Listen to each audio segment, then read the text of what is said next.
বদলে যাক আপনার জীবন। জীবন বদলাতে হলে দৃষ্টিভঙ্গি বদলাতে হবে। দৃষ্টিভঙ্গি বদলাতে হলে প্রথম বিশ্বাস করতে হবে যে আমি আমাকে বদলাতে পারব। বিশ্বাস করে কতজনই তো বদলেছেন নিজেকে।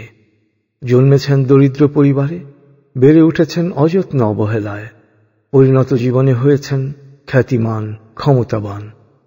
ভারতের ক্ষেপণাস্ত্র বিজ্ঞানী এপিজে আব্দুল কালাম, হোন্ডা মোটরসের মালিক সোইচিরো হোন্ডা, ব্রাজিলের রাষ্ট্রনায়ক লুলা দা সিলভা আর যুক্তরাষ্ট্রের রাষ্ট্রপতি বারাক হোসেন ওবামা এ বদলে যাওয়া মানুষদেরই কয়েকজন। এরা জন্মগ্রহণ করেছিলেন কুঁড়ে ঘরে, পরিণত জীবনে থেকেছেন প্রাসাদে। শুরু করেছিলেন শূন্য থেকে, পৌঁছেছেন পূর্ণতায়। বাইরে থেকে কেউ তাদের জীবনকে বদলে দেয়নি। তারা তাদের জীবন বদলেছেন বিশ্বাস দিয়ে, নিজের মনের শক্তিকে ব্যবহার করে। আপনিও বদলাতে পারেন আপনার জীবন। ভাবুন কোন কোন ক্ষেত্রে আপনার পরিবর্তন প্রয়োজন, কি বদলাতে চান, কোন ক্ষতিকর অভ্যাস চক্র থেকে আপনি বেরোতে চান। এটা হতে পারে শারীরিক কোনো অসুস্থতা, অহেতুক ভয়, মানসিক কোনো দুর্বলতা, হৃদয় ঘটিত কোনো জটিলতা, পরিবারে অবজ্ঞা, আর্থিক অক্ষমতা, শিক্ষায় আপাত ব্যর্থতা, সৃজনশীলতায় বন্ধ্যাত্ব, পেশাগত বা সামাজিক কোনো অচল অবস্থা যাই হোক, এখান থেকে আপনি বেরিয়ে আসতে পারেন। আপনার আগে এসব জটিলতা থেকে অসংখ্য মানুষ বেরিয়ে এসেছেন, অবগাহন করেছেন সোনালী সাফল্যে। তাদের দুঃখ, কষ্ট, অক্ষমতা স্থান পেয়েছে অতীতের বিস্তৃত স্মৃতিতে। জীবনের যা যা বদলানো দরকার তা আপনি চিহ্নিত করেছেন। এবার বিশ্বাস করুন আপনিও পারবেন সবকিছু বদলাতে। বিশ্বাস আসতে চাচ্ছে না? সংশয় বারবার উকি দিয়ে বিশ্বাসকে দুর্বল করে দিচ্ছে। দিক, কিছু আসে যায় না। সংশয়কে হটিয়ে বিশ্বাসকে প্রবল করার হাতিয়ার এখন আপনার কাছেই রয়েছে। এই মোক্ষম হাতিয়ারের নাম অটোসাজেশন। অটোসাজেশনে ছোট ছোট কথা, ছোট ছোট শব্দ বারবার উচ্চারিত হয়ে সৃষ্টি হয় বিশ্বাস ও শক্তির এক অন্ত অনুরণন, যা বদলে দেয় সবকিছু, তৈরি করে নতুন বাস্তবতা। বারবার উচ্চারিত ইতিবাচক শব্দ বা কথার প্রভাব সম্পর্কে সাধকরা সচেতন ছিলেন আদিকাল থেকেই। প্রতিটি ধর্মেই ইতিবাচক কথা বা বাণীকে বিশেষ গুরুত্ব দেওয়া হয়েছে। নবীজি সাল্লাল্লাহু আলাইহি সাল্লাম বলেছেন, কারো সাথে দেখা হলে সালাম বিনিময়ের পর কুশল জিজ্ঞেস করলে বলবে, শুকর আলহামদুলিল্লাহ, বেশ ভালো আছি। কেন বলেছিলেন?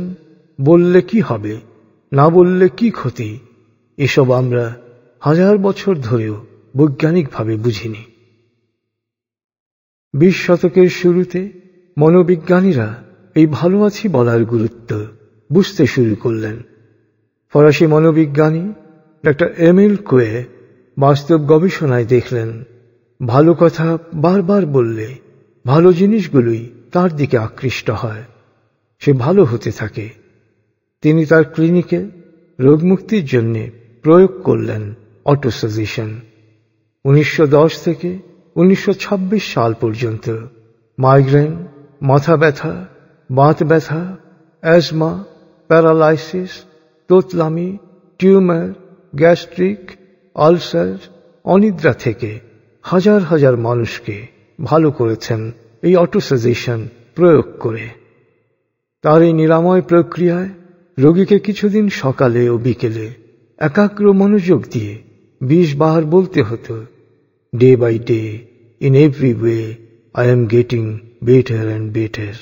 Day by day, in every way, I am getting better and better. বাস, রোগ উধাও।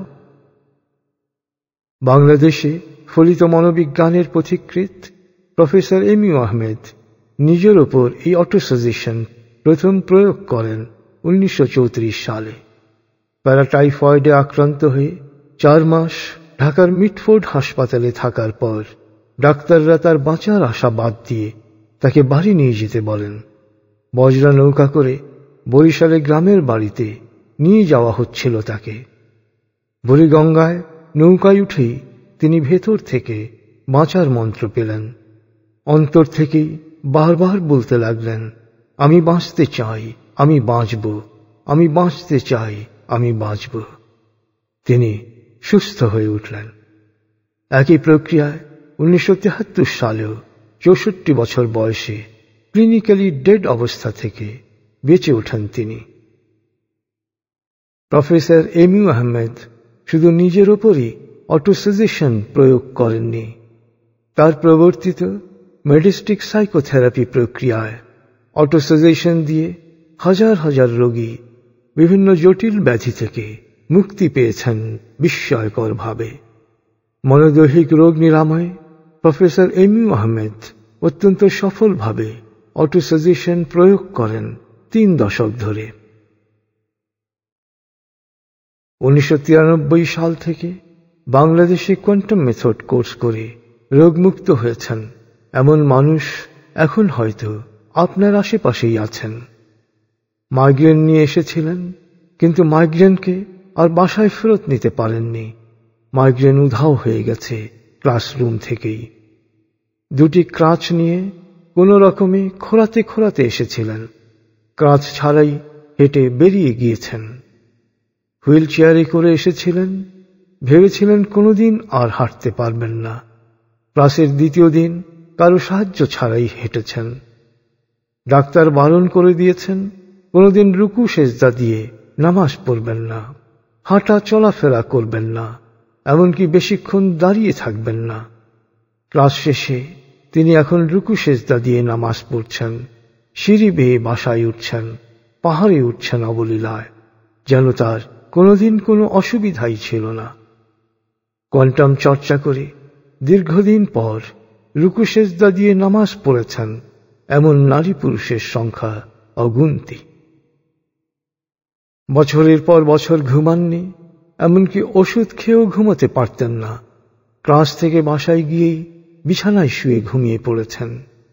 কিশোরী মেয়ে যে কোনো পোকা দেখলেই ভয়ে চিৎকার করে পারামাত করে ফেলত। 3 মাস না যেতেই সে যে কোনো পোকা ধরে মজা করতে শুরু করেছে।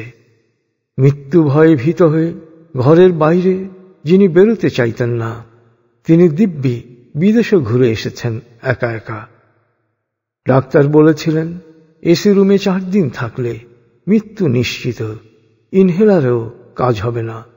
সেই মানুষটি ক্লাসরুম থেকে বেরোলেন অ্যাজমা মুক্ত হয়ে। আর কখনো ইনহেলার ব্যবহার করতে হয়নি। ফ্রোজেন শোল্ডার, হাত ওঠাতে পারেন না, বিদেশে চিকিৎসা করিয়েও কোনো কাজ হয়নি। ক্লাসের মধ্যেই পুরো হাত উপরে উঠিয়ে তাক লাগিয়ে দিলেন। 15, 20, 30 বছরের ব্যাক পেইন ক্লাসেই উধাও হয়ে গেল। ডাক্তার বলেছিলেন ইমিডিয়েট বাইপাস সার্জারি করাতে হবে। কোর্সে অংশ নিলেন, তারপর কেটে গেছে বহু বছর, এখনো বাইপাস ছাড়াই দিব্যি স্বাভাবিক কাজকর্ম করছেন। শুধু রোগ ব্যাধি, ভয় ভীতি, সাহস নয়, জীবনের এমন কোনো দিক নেই যেখানে লাগেনি বদলের হাওয়া। পড়ার টেবিলেই বসে না যে শিক্ষার্থী, তাকে এখন পড়া থেকে তোলা যায় না জোর করেও। মাধ্যমিক পরীক্ষা দিতে গিয়ে ব্যর্থ হয়েছিল, সে ছাত্র স্কলারশিপ নিয়ে বিশ্বের প্রথম সারির বিশ্ববিদ্যালয়ে করেছে ডক্টরেট। সাধারণ মানের ছাত্র ভালো রেজাল্ট করে হয়েছেন বিশ্ববিদ্যালয়ের শিক্ষক। হতাশ ব্যর্থ ব্যবসায়ী পরে আয় করেছেন কোটি কোটি টাকা। ইন্টারভিউতে প্রশ্নের জবাবে কাচুমাচু করায় যার চাকরি হয়নি, কোয়ান্টাম মেথড চর্চা করার পর প্রথম ইন্টারভিউতেই চাকরি পান তিনি। পরিবারে ছিলেন অবহেলিত, গুরুত্বহীন, হয়েছেন পরিবারের মধ্যমণি। এত সাফল্য, এত বদলের হাজার হাজার ঘটনা বিস্মিত করতে পারে আপনাকে। যে কেউ মনে করতে পারেন এগুলো অলৌকিক, এরা ভাগ্যবান। আসলে এগুলো কোনো অলৌকিক ঘটনা নয়, এগুলো বিজ্ঞানের কার্যকারণের ফলাফল। তারপরও যদি একে অলৌকিক মনে করেন, তাহলে এই অলৌকিকত্ব আপনিও ঘটাতে পারেন। পারেন ভাগ্যবানের তালিকায় নিজের নাম লেখাতে। কারণ এরা আপাত অসম্ভবকে সম্ভব করতে যে উপকরণ ব্যবহার করেছেন তা এখন আপনার হাতের মুঠোয়। এর নাম অটোসাজেশন। স্বাভাবিকভাবেই আপনার মনে আবারও প্রশ্ন জাগবে, অটোসাজেশন অর্থাৎ শুধু কিছু কথা, কিছু শব্দ, কিছু বাক্য কিভাবে জীবনে এত বড় পরিবর্তন আনতে পারে? এ রহস্য বিজ্ঞানীরা আস্তে আস্তে উন্মোচন করেছেন। ক্লিনিক্যাল সাইকোলজিস্টরা হাজার হাজার গবেষণা করে দেখেছেন মানুষের নার্ভাস সিস্টেম বাস্তবতা ও কল্পনার মধ্যে কোনো তফাৎ করতে পারে না। বাস্তব ঘটনা দেখলে যে ব্রেন ওয়েভ সৃষ্টি হয়, সেই ঘটনা কল্পনা করলেও একই ব্রেন ওয়েভ সৃষ্টি হয়। যে কারণে সিনেমায় আমরা অভিনয় দেখে হাসি, আবার কান্নায় বিষাদে মন ভরে ওঠে। আপনি জানেন পুরোটাই অভিনয়, কিন্তু তারপরও উত্তেজনা বা বিষাদের রেশ কাটাতে সময় লাগে। এই সূত্রকেই মনোবিজ্ঞানীরা কাজে লাগাচ্ছেন, কখনো অটোসাজেশনে, কখনো মন ছবিতে। নবীজি সাল্লাল্লাহু আলাইহি সাল্লামের শুকর আলহামদুলিল্লাহ বেশ ভালো আছি বলতে বলার রহস্য এখানেই। আপনি দিনে 20 জন, 30 জন, 40 জনের সাথে দেখা হওয়ার পর যদি একই কথা বলেন, তাহলে 40 বার আপনার মস্তিষ্কে এই ভালো থাকার বাণী যাচ্ছে। বারবার একই বাণী যাওয়ার ফলে মস্তিষ্কে ভালো থাকার তরঙ্গ তৈরি হচ্ছে, ভালো থাকার আকুতি বাড়ছে। নিউরোসায়েন্টিস্টরা দীর্ঘ পরীক্ষায় দেখেছেন, যখনই মস্তিষ্কে নতুন তথ্য যায়, নতুন ডেনড্রাইট অর্থাৎ নিউরন থেকে নিউরনে নতুন সংযোগ পথ তৈরি হয়। ক্রমাগত একই তথ্য যেতে থাকলে মস্তিষ্কের কর্মকাঠামো অর্থাৎ ওয়ার্কিং স্ট্রাকচার বদলে যায়। মস্তিষ্ক তখন নতুন বাস্তবতা সৃষ্টিতে কাজে নেমে পড়ে। অটোসাজেশনে আপনি আসলে একই কথা, একই বাণী বারবার বলে মন ও মস্তিষ্কের বিশাল শক্তি ভাণ্ডারকে সক্রিয় করে তোলেন। আপনার মনোদৈহিক প্রক্রিয়া চাওয়াকে পাওয়ার জন্যে নিজেকে প্রস্তুত ও যোগ্য করে তোলে। পাওয়ার মনোদৈহিক প্রক্রিয়া সম্পন্ন হলেই চাওয়া পরিণত হয় বাস্তবতায়। অতি দ্রুতই বদলে যায় সব। মনে হয় সব অলৌকিক, নিজেকে মনে হয় ভাগ্যের বরপুত্র। তাহলে আর দেরি কেন? এখনই শুরু করুন। অটোসাজেশন শুনতে থাকুন। বিষয়ভিত্তিক ট্র্যাকগুলো প্রয়োজন অনুসারে শুনুন, বারবার শুনুন। শুনতে শুনতে আপনার মনোদৈহিক প্রক্রিয়ায় সৃষ্টি হবে নতুন অনুরণন। ভেতর থেকেই বদলাতে শুরু করবেন আপনি। বদলে যাবে আপনার জীবন।